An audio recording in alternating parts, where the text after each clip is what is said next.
Hello बच्चों, एक बार फिर से स्वागत है आप सभी का ज्ञान अभियान जूनियर के इस यूट्यूब चैनल पर।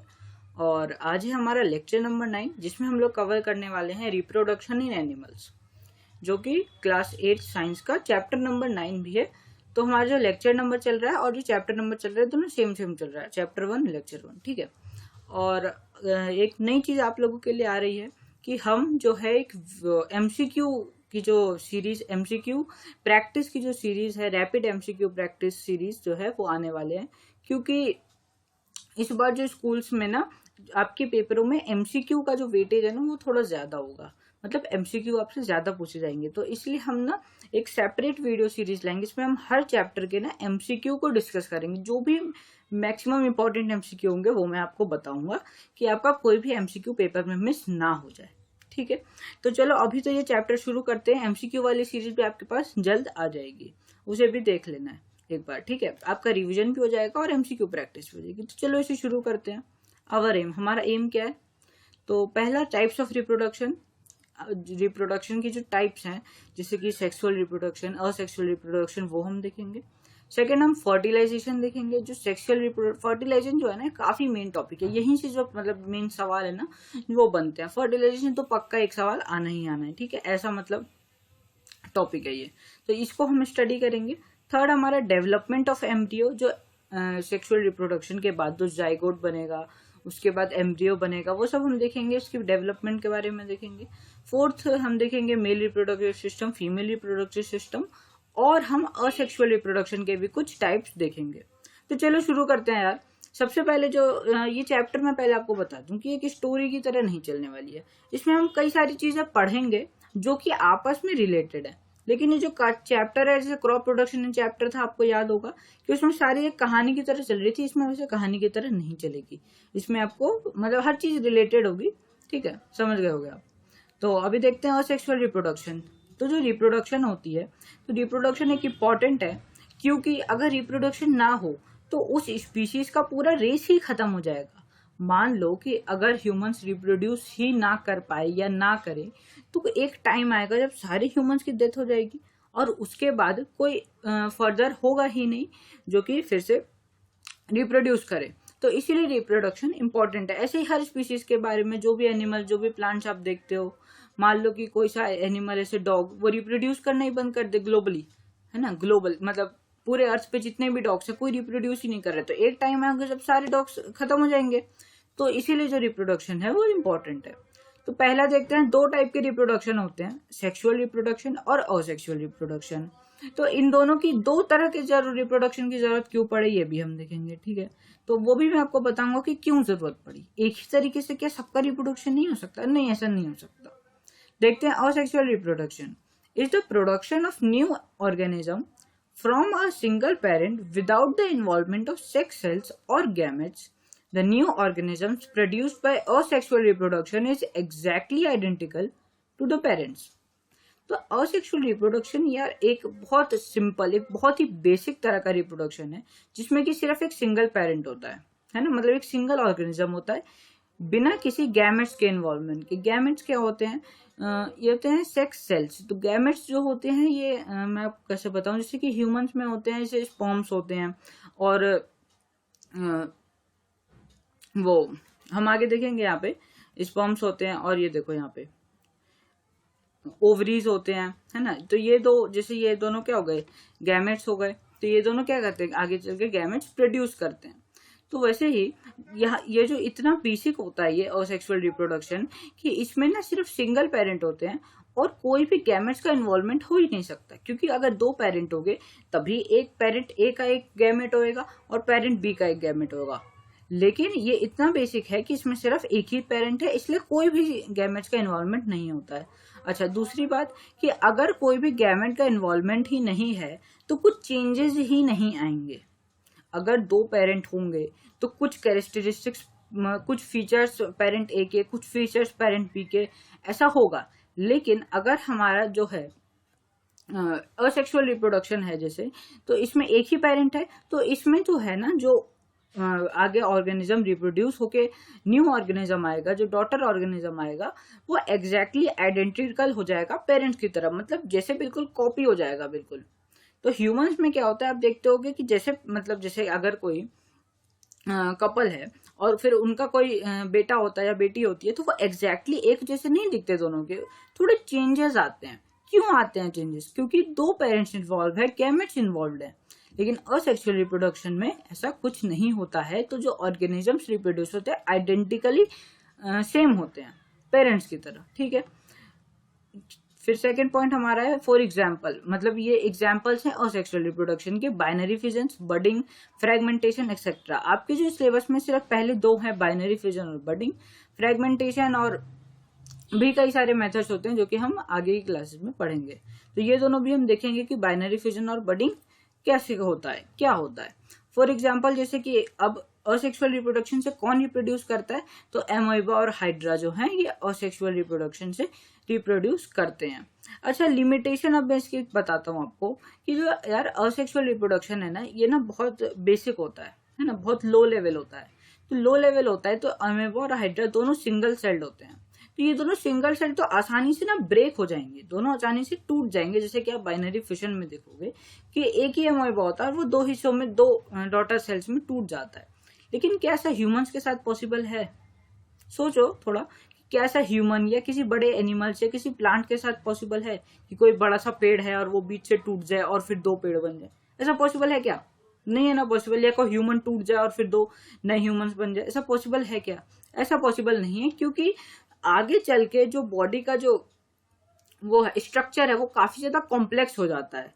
इसीलिए असेक्सुअल रिप्रोडक्शन एक बहुत लो लेवल का होता है रिप्रोडक्शन, जो कि हायर लेवल के ऑर्गेनिजम्स को रिप्रोड्यूस कराने में हेल्प नहीं कर सकता। इसलिए आता है सेक्सुअल रिप्रोडक्शन का रोल।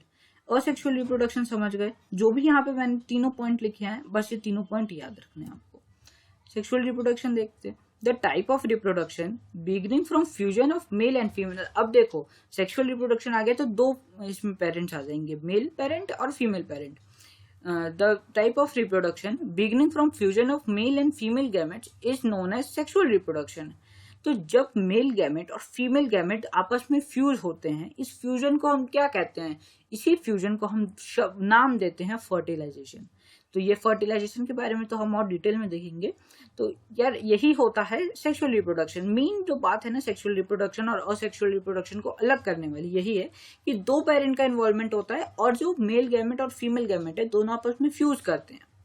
सेकेंड पॉइंट है, in this process of sexual reproduction a mail gamete and a female gamete, जो रिप्रोडक्टिव सेल्स होते हैं, मतलब गैमेट मतलब जो रिप्रोडक्टिव सेल्स होते हैं, fuse to form a single cell called zygote.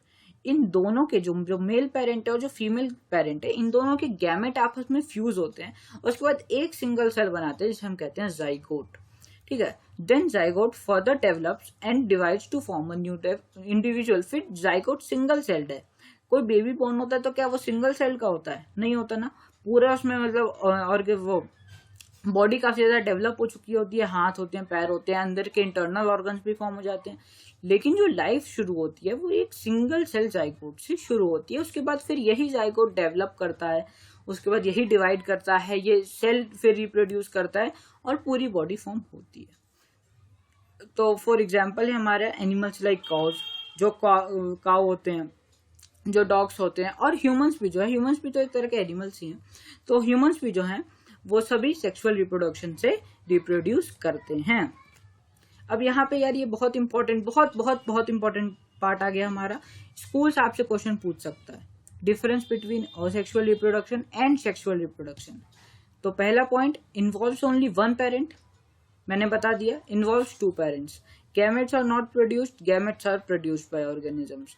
Offsprings are identical to the parent. Offsprings मतलब कि जो नया पैदा हुआ, जो नया ऑर्गेनिज्म पैदा हुआ, ठीक है। तो ये जो होते हैं सेक्सुअल रिप्रोडक्शन में बिल्कुल आइडेंटिकल, एकदम कॉपी हो जाते हैं। लेकिन सेक्सुअल रिप्रोडक्शन में जेनेटिक वेरिएशन होता है। ऐसा नहीं कि ह्यूमन का बच्चा कोई एनिमल हो जाएगा, नहीं होता ना। तो जेनेटिक वेरिएशन आती है, चेंज नहीं होता, मतलब बिल्कुल कॉपी भी नहीं होता और बिल्कुल चेंज भी नहीं होता, वेरिएशन आता है। फिर फोर्थ पार्ट है, ये आप छोड़ सकते हो, ठीक है, ये फोर्थ वाला मत लिखना। लास्ट वाला देखो, large number of plants are produced in a very short time.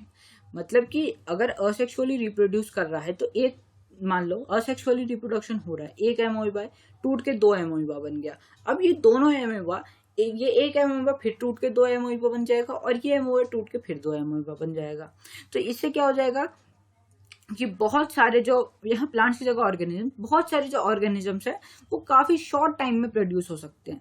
लेकिन सेक्सुअल रिप्रोडक्शन में कंपैरेटिवली काफी कम प्रोड्यूस हो सकते हैं न्यू ऑर्गेनिजम्स, और टाइम भी काफी लग जाता है जनरली। अब देखते हैं फर्टिलाइजेशन। अब जो फर्टिलाइजेशन है वो सेक्सुअल रिप्रोडक्शन का एक पार्ट है, एक स्टेप है, ठीक है। तो fertilisation is the process of reproduction where fusion of sperms and ovum takes place. Sperms क्या है? मेल गैमेट, और ओवम क्या है? फीमेल गैमेट, ठीक है। तो गैमेट क्या होता है? Reproductive cells. मतलब ये स्पर्म क्या है? मेल रिप्रोडक्टिव सेल्स, और ओवम क्या है? Female reproductive sales.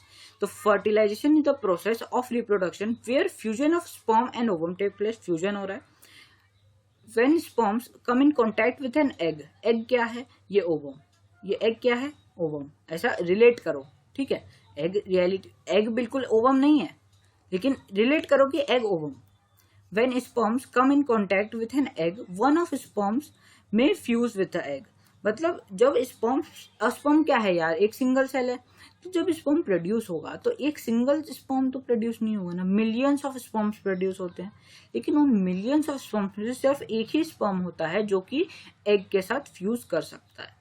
Such fusion of the egg and sperm is called fertilisation. जब वो सिंगल एक स्पर्म और एक एग का फ्यूजन हो जाता है तो फर्टिलाइजेशन होता है, इसे कहते हैं फर्टिलाइजेशन। इसे याद रखना है। Second, during fertilization the nuclei of sperm and egg fuse to form a single nucleus. This result in the formation of an egg और जाइगोट। ये जो पॉइंट है ये आपको तब समझ में आएगा जब आप एनसीईआरटी खोलोगे, और मैंने जानबूझ के पॉइंट डाला है कि आप एनसीईआरटी खोलो और देखो। एनसीईआरटी जब खोलोगे तो उसमें एक बहुत अच्छा सा डायग्राम बनाया हुआ है, उसमें दिया हुआ है कि कहाँ पे न्यूक्लियस है, और वो डायग्राम जब आप देखोगे तब वही पॉइंट आपको बहुत अच्छे से समझ में आ जाएगा। थर्ड पॉइंट देखो, the process of fertilization is the meeting of an egg from the mother and the sperm cell from the father. अब एक और मतलब दूसरी लैंग्वेज में आपको समझा रहा है कि जो फर्टिलाइजेशन है वो एक प्रोसेस है, एग सेल का जो कि मदर की तरफ से आता है, और स्पर्म सेल का जो कि फादर की तरफ से आता है। इन दोनों का जो मीटिंग है इसे फर्टिलाइजेशन कैसे है। तुम्हें जिस भाषा में समझ में आ जाए वो उस भाषा को याद रख लो। तुम फ्यूजन याद रख लो, मीटिंग याद रख लो, अलग अलग तरीके से तुम्हें समझाया जा रहा है। So the new individual inherit some properties from mother and some from father. अब कॉमन सी बात है, कुछ चीज मदर से आया, कुछ चीज फादर से आया है। तो जो न्यू इंडिविजुअल है उसमें भी तो कुछ फादर और कुछ मदर की वो आएगी, फीचर्स आएंगी, कुछ कैरेक्टरिस्टिक्स आएंगी। तो ये तो कॉमन बात है, ये तो आप अपना कॉमन सेंस लगा सकते हो। अब जो फर्टिलाइजेशन होती है फर्दर 2 प्रकार की होती है। कितने प्रकार की होती है? 2 प्रकार की होती है, इंटरनल फर्टिलाइजेशन और एक्सटर्नल फर्टिलाइजेशन। बहुत ही सिंपल है। इंटरनल फर्टिलाइजेशन कब होता है? जब जो ये मीटिंग है, जो ये फ्यूजन है वो फीमेल के बॉडी के अंदर होए। When the fusion of male gamete and female gamete takes place inside the female's body, the type of fertilization is internal fertilization. लिख ले उसको। तो ये तो इंटरनल फर्टिलाइजेशन तो बहुत कॉमन है, ये तो आप समझ गए ना, इंटरनल फर्टिलाइजेशन तो कॉमन है।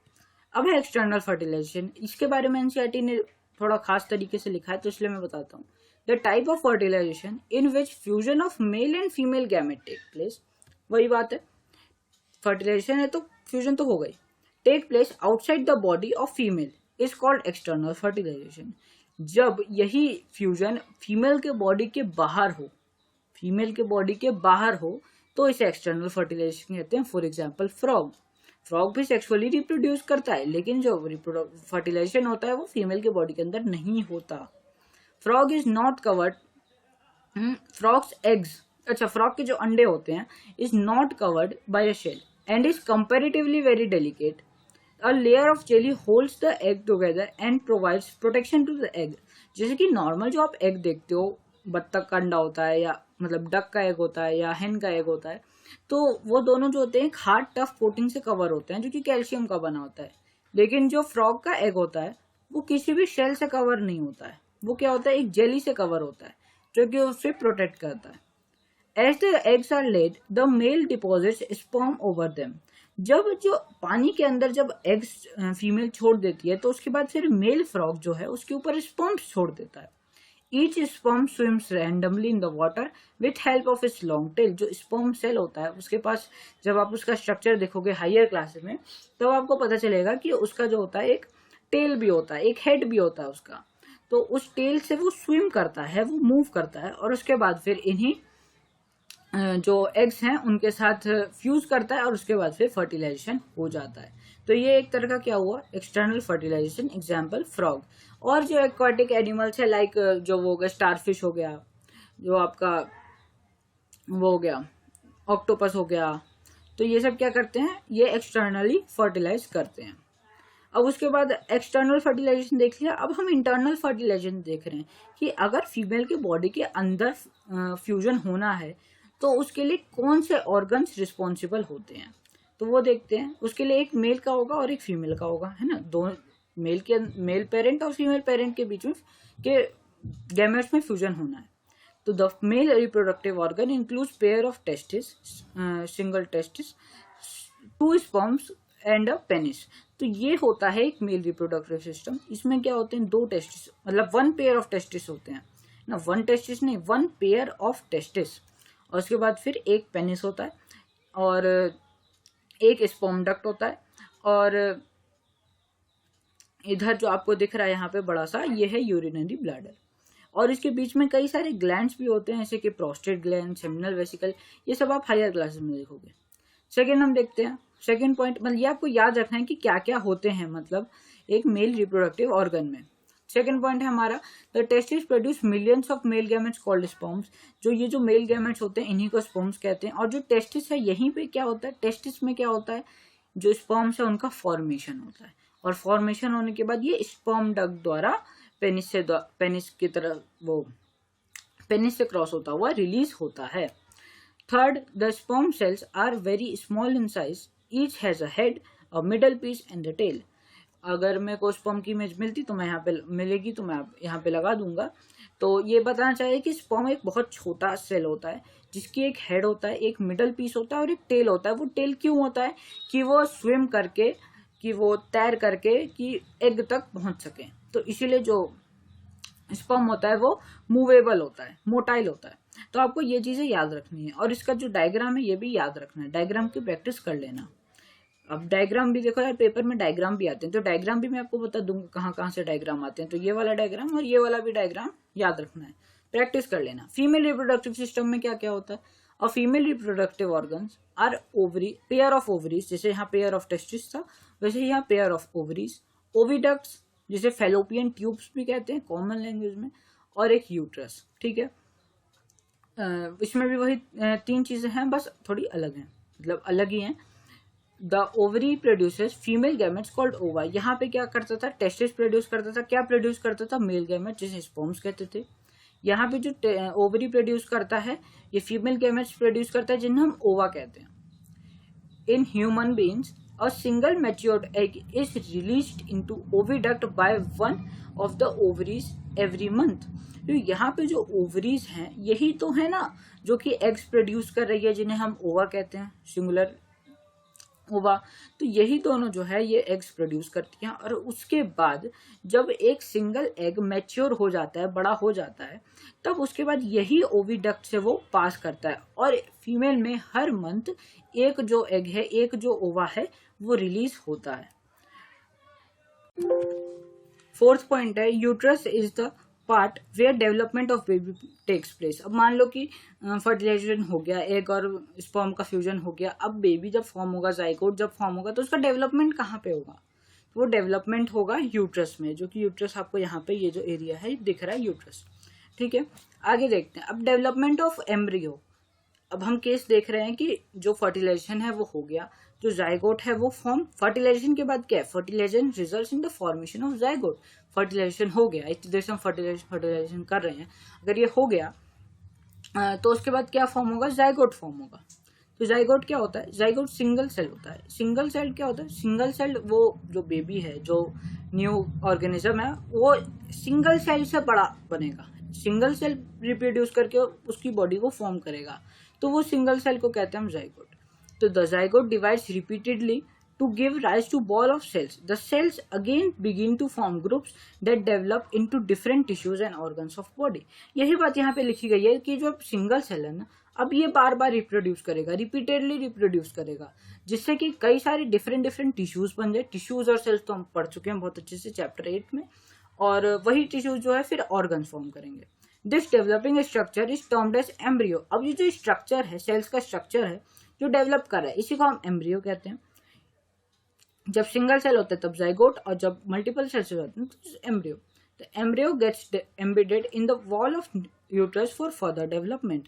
अब यहाँ पे जो लिखा है embedded in the wall of nucleus, कई सारी चीज ना आगे की क्लासेस में पढ़ोगे कि अब एम्ब्रियो को धीरे धीरे ना न्यूट्रिशन की जरूरत पड़ती है, खाना पानी की जरूरत पड़ती है, तो इसीलिए वो यूट्रस के वॉल में जाके एम्बेड होता है। ये आप फर्दर क्लास में पढ़ोगे आपको, लेकिन याद रखना है कि जो एम्ब्रियो है उसके बाद फिर यूट्रस की वॉल में जाके चिपकता है, एम्बेड होता है। For further development the stage of the embryo in which all the body parts can be identified is called foetus. सबसे पहले क्या बना जाइगोट, फिर क्या बना एम्ब्रियो, फिर क्या बनेगा फीटस। तो फीटस कब कहेंगे हम उसे? जाइगोट कब कहा था सिंगल में, वो एम्ब्रियो कब कहा था मल्टीपल सेल्स में। अब फीटस कब कहेंगे? जब उस बेबी के बॉडी पार्ट्स रिकॉग्नाइजेबल हो जाएं, जब पता चल जाए कि अब इस जो ऑर्गेनिज्म है उसके जो बॉडी, जैसे हाथ हो गए, पैर हो गए, ये सब जब आइडेंटिफाई कर पाए डॉक्टर, तब उसे कहेंगे कि अब ये फीटस है। ठीक है। When the development of fetus is complete, the mother gives rise to the baby. तो ये जो लास्ट स्टेप होता है फीटस, अगर अब ये फीटस का डेवलपमेंट होगा, मतलब और कुछ इंटरनल ऑर्गन्स बने होंगे, एक्सटर्नल आंख वाँख बनना होगा, तो जब ये सब हो जाएगा तो उसके बाद फिर जो है मदर बेबी को बर्थ दे देगी। तो ये पूरा जो प्रोसेस होता है ये सेक्सुअली रिप्रोड्यूसिंग ऑर्गेनिजम्स में होता है। The animals which give birth to young ones are called viviparous animals. अब यहाँ पे दो टर्म है, विविपोरस और ओविपोरस। तो विविपोरस कौन से होते हैं? जो डायरेक्ट यंग वंस को बर्थ दे देते हैं, जैसे कि काउज हो गए और जैसे कि ह्यूमंस हो गए। लेकिन जो एनिमल्स होते हैं जो अंडे देते हैं, जो एग्स ले करते हैं, वो होते हैं ओविपोरस एनिमल्स। ठीक है, जैसे कि फ्रॉग्स, वो अंडे देते हैं। अब है असेक्सुअल रिप्रोडक्शन। सेक्सुअल रिप्रोडक्शन तो यार हमने देख लिया ना, पूरा अच्छे से डिटेल में पढ़ लिया सेक्सुअल रिप्रोडक्शन। अब हम देख रहे हैं असेक्सुअल रिप्रोडक्शन। असेक्सुअल रिप्रोडक्शन में क्या कर पढ़नी है हमें? दो तरीके पढ़ने हैं, 2 वेज पढ़ने हैं। एक है बाइनरी फिशन और दूसरा है बडिंग। बाइनरी फिशन में क्या होता है? The type of asexual reproduction in which an animal reproduces by dividing into 2 individuals is called binary fission. मैं आपको समझा चुका हूँ। जो एनिमल की जगह ऑर्गेनिज्म चूज करना है, और जब ऑर्गेनिज्म, सिंगल ऑर्गेनिज्म 2 इंडिविजुअल में कन्वर्ट हो जाता है तो वो बाइनरी फिशन होता है।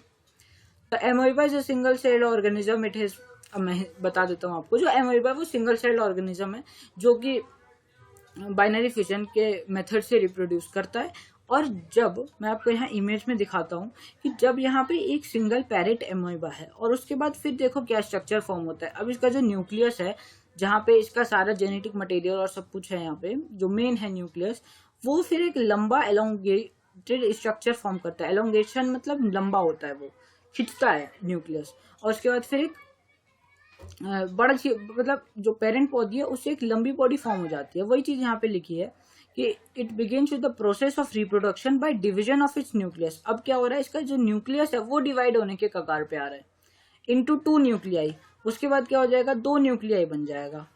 This is followed by division of its body. यहाँ पे क्या हो रहा है? इसकी जो बॉडी है, जो यहाँ पे ब्लू साइटोप्लाज्म और अदर ऑर्गेनेल्स हैं, ये भी डिवाइड हो रही हैं। This is followed by division of its body into 2. Each part is receiving a nucleus. और दोनों जो सेपरेट पार्ट है, दोनों को एक एक न्यूक्लियस मिल रहा है। Finally 2 amoebae are produced from 1 parent amoeba. Finally क्या है? 2 एमोइबाई, जो 2 डॉटर सेल्स कहते हैं, वो प्रोड्यूस हो जाते हैं सिंगल पेरेंट से, और जो सिंगल पेरेंट है वो खुद में खत्म हो जाता है। अब सेकेंड प्रोसेस हमारा बडिंग। बडिंग किस में होता है? मेनली हाइड्रा में होता है, और बहुत सारे ऑर्गेनिज्म में होता है। कॉमनली हाइड्रा में हम पढ़ते हैं। और type of asexual reproduction in which new individuals develop from buds is called budding. अब थोड़ा सा डिफरेंट है ये। इसमें क्या होता है? ये एक हाइड्रा है, इसके हाइड्रा में ना नीचे से एक बड निकलता है, ऐसे एक बड फॉर्म होता है, और फिर वो बड ग्रो करता है।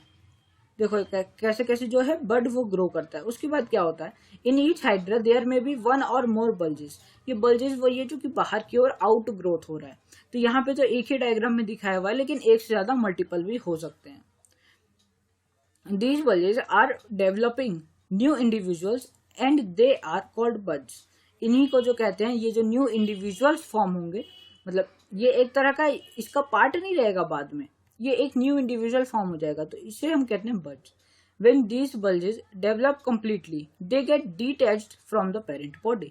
जब इन दोनों का जो ग्रोथ है, मतलब कि जब इस न्यू इंडिविजुअल का जो ग्रोथ है ये कंप्लीट हो जाएगा, तो ये पेरेंट बॉडी से डिटैच हो जाएगा। तो ये होता है हमारा बडिंग। ठीक है, इसी के साथ जो हमारा चैप्टर है वो हो जाता है एंड। मिलता हूँ आपसे नेक्स्ट लेक्चर में। इसकी एनसीईआरटी भी बहुत अच्छे से पढ़ लेना, सारे जो क्वेश्चंस हैं एनसीईआरटी के बैक पेज के वो भी प्रैक्टिस कर लेना। मिलते हैं।